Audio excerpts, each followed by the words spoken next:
Азыр силер менен бүтүн бөлүк байланышындагы аналогияны карап, жанагы көнүгүүлөрдү иштейли. Бүтүн бөлүк байланышта өзүңөр түшүнүп эле аткандай, ар бир нерсе бүтүн болот жана анын бир бөлүгү болот. Мисалы алсак, эшик бар жана эшиктин туткасы бар. Бул эшик бүтүн болот, ал эми анын бөлүгү, анын туткасы. Азыр силер менен көнүгүүнү иштеп көрсөтүп берейин.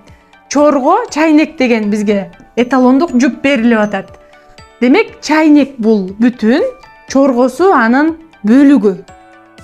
Эми варианттарды карайлы. Гүл, калак.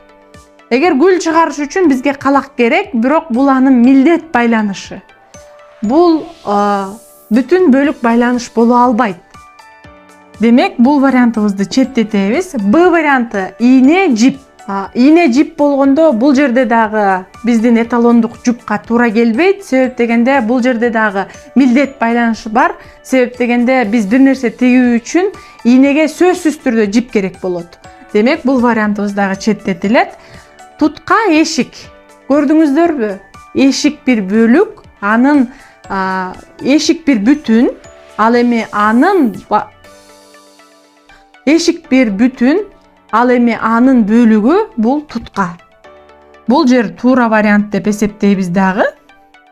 Кийинки вариантты карайбыз.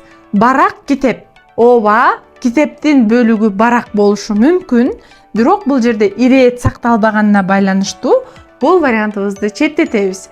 Демек, чорго чайниктин бөлүгү болгондой эле, тутка дагы эшиктин бөлүгү. Ошондуктан В вариантыбыз туура. Кийинки көнүгүүдө бычак жана миз деген эталондук жуп берилди бизге. Бычак анын бөлүгү миз. Бирок ошол эле учурда анын негизги бөлүгү дагы десек болот. Бычактын негизги бөлүгү анын мизи. Кескен жери. Эми А вариантын карайлы. Балта, жыгач. Ооба, балтанын сабы жыгачтан болушу мүмкүн, бирок балтанын башы ал темирден турат. Демек, бул вариантыбыз четтетилет. Б варианты ара, тиш. Аранын негизги бөлүгү жана бөлүгү десек дагы болот, анын тиши. Эгерде тиши жок болсо, анда ара болбойт. Демек, бул биздин эталондук жупка туура келет. В казан, табак. Бул жерде окшош сөздөр. Бул эталондук жупка туура келбейт. Г варианты күрөк, кетмен. Бул дагы экөө окшош эле сөз. Демек, бул вариантыбызды четтетип, Б вариантын карайбыз. Бул вариант туура. Өзүңөр көргөндөй, бычактын негизги бөлүгү миз болгондой, аранын негизги бөлүгү анын тиши. Кийинки көнүгүүнү карайбыз. Бизде токой жана дарак деген үлгү жуп берилген. Бул үлгү жупту карай турган болсок, дарактар токойдун негизин түзөт. Ал эми кийинки варианттарды карай турган болсок, А вариантында гүл, гүлдесте.